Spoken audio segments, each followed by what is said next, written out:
What's up guys, PC here. Today I'm showing you Halo 4 Forge mode reveal.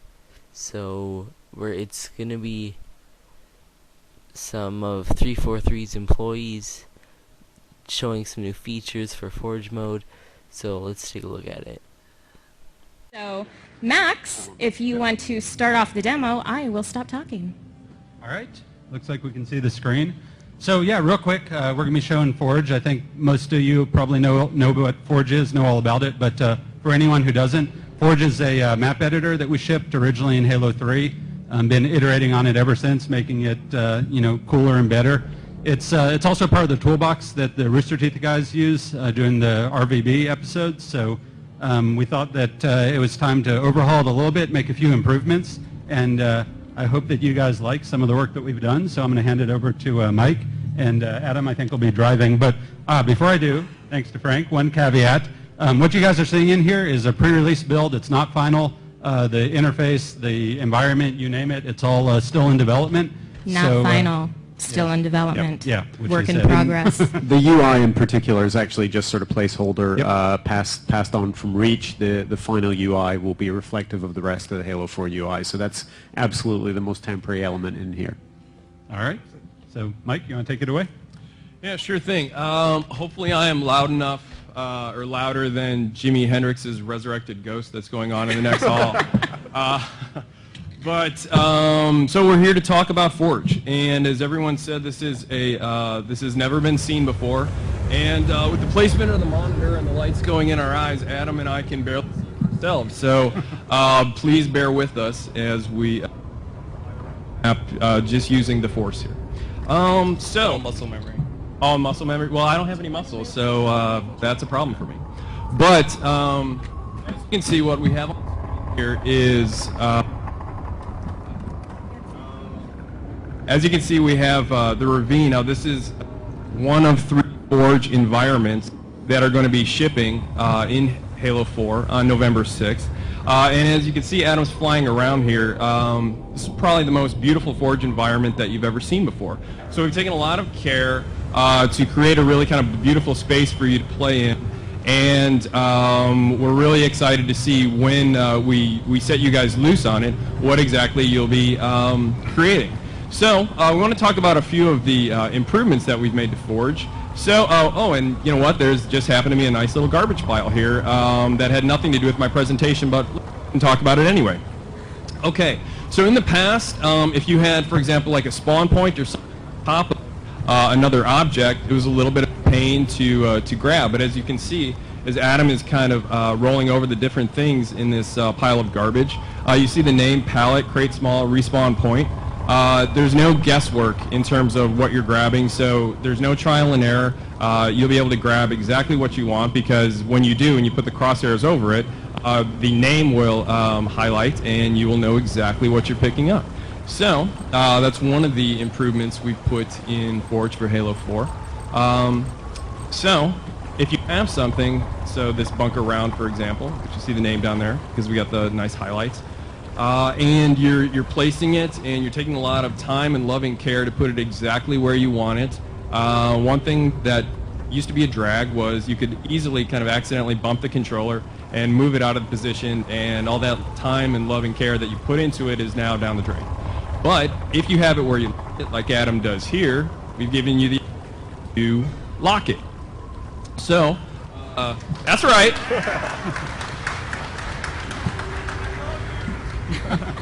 I love you more. So now we have this nice piece exactly where we want it. It's locked. It is going to stay there until the end of time, or when if Adam decides to unlock it and move it wherever he likes. So you see we have this half a bunker. I mean, who out there wants half a bunker? Hey, only that guy. You, out of here, security. Okay, no one wants half a bunker is the correct answer. So, if you have something that repeats, so like a road or racetrack, we've seen a lot of cool racetracks and stuff like that in different course maps. If you have something that you want to repeat, now we've given you the ability to dupe it. So, Adam has, this guy loves duping.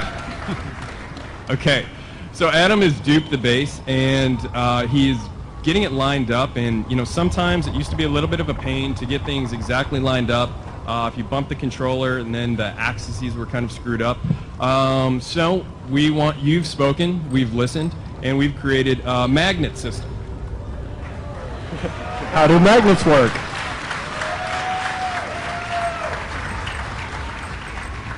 Magnets in 2012. Everyone can vote for that. Okay, so if you enable magnets and you put two pieces together, like Adam's doing here, that bridge really easily magnetize. Jimi Hendrix is back. The pieces magnetize together, fit together seamlessly. So if you're going to build something like a bridge here, you can build it. This used to take, I think we timed it, and I think it was 9 years to build a bridge. Now it's taking under 9 seconds. So that's a huge improvement. So if you're building something, a racetrack, a bridge, a wall, something that repeats, you just can keep duping and magnetizing and build what you wanted to build in a fraction of the time. So less focus on actually the mechanics of building, more on the actual creativity. So we built a couple things. We're liking it. And now let's talk about how it looks. So if you take a look at the both half of base round, bunker round that we've slapped together here, take a look at the lighting. This thing looks like it is high noon. This also is a kick-ass Halo map. Ooh, Halo joke. Nice. It looks bright. I mean, it's practically glowing. So if you're in a low lighting kind of situation and you would have something that looks like it's on the center of the sun, it kind of sticks out like a sore thumb. But if we go into player mode now, boom, dynamic lighting. Okay, so yeah, give it up for dynamic lighting.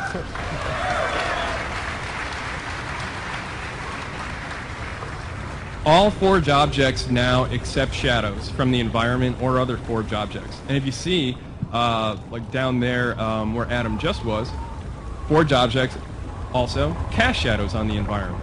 So that means anything you put down in Forge is going to be a lot more integrated with the environment. So we want to give you the ability to create things faster and more efficiently, but we also have taken a lot of time and care to make sure that whatever you create is going to be beautiful.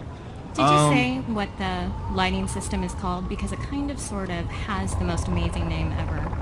It does. The name is so amazing that it's a trade secret, and I cannot talk about it lest I be killed by Max. It is a very long, multi-syllabled lighting system that I personally am not smart enough to talk about. I know what it does, but It has the word probe in it. We'll just leave it at that. Yeah, let's just stay away from probe talk here. But it's really cool, and as you can see, it looks great. The one other thing I wanted to talk about before we move off of the beauty of Forge is take a look at this object here. So a lot of very talented artists have spent an awful lot of time to overhaul all the Forge objects. So you, the fan out there, are spending tons of time and effort into making these things with a lot of time and care, and we wanted to make sure that all the Forge objects look just as good or comparable with what are in MP and single player maps.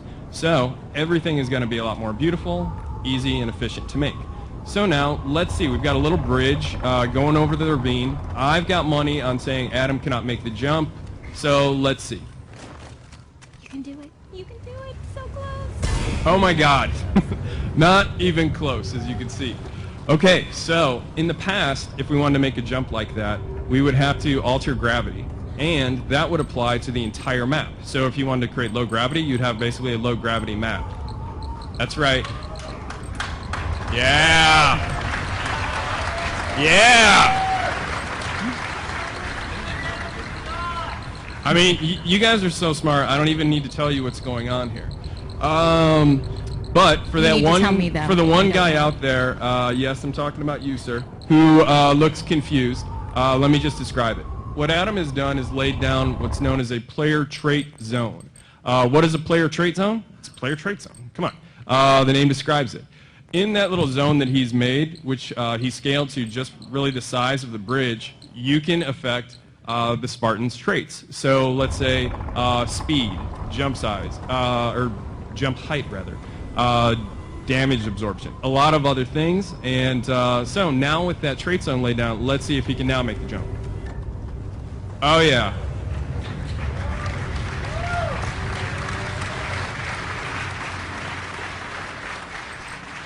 Max, you're supposed to tell me that I should have bet on that jump. Oh, you were betting against me. Oh, that's right. That's right. Well, you pay me, so anyway, it all comes from him. Anyway, so we easily made that jump with the player trait zones, and we're really fired up because we think, in addition to a lot of the other improvements, we're really fired up to see what you, the fans, are going to create with these new player trait zones. Okay, so we're going across the other side now, and okay. We made it easily, but unfortunately we did not stick the landing in Mary Lou Retton or Carrie Struggs fashion, depending on how old you are. Me, I'm old school, so he didn't pull a Mary Lou Retton, and we got to do something to change that. Okay, so we can easily lay down another player trait zone, and in that zone we can do something like either overshield when he gets in there or damage resistance, and alter how much damage he can take. Invulnerable. I have a feeling that he is going to make the jump now. I know, it's like ESP. So, let's see. Max, double my salary if he makes it. Okay, good, done. Nice, okay. Okay, and you heard it, double my salary, so that's going to happen. Now I got to pay you $10 an hour? That's right, that's right. Welcome to the big times now.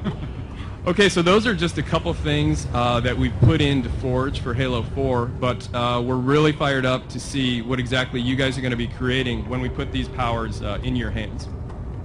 Yeah, thank you, Mike. And we actually have something else related to this that we're going to be showing you all in just a little while after Kynan talks for a bit. So my next sentence may or may not be a hint at what that something later is, but in my opinion, it sure does look like you can make some awesome horse challenges on that map. Ooh, I wonder what's coming next. But Forge is only one of the modes coming in Halo 4, so we're going to talk a little bit about some of the multiplayer experiences that you will be having come November 6th.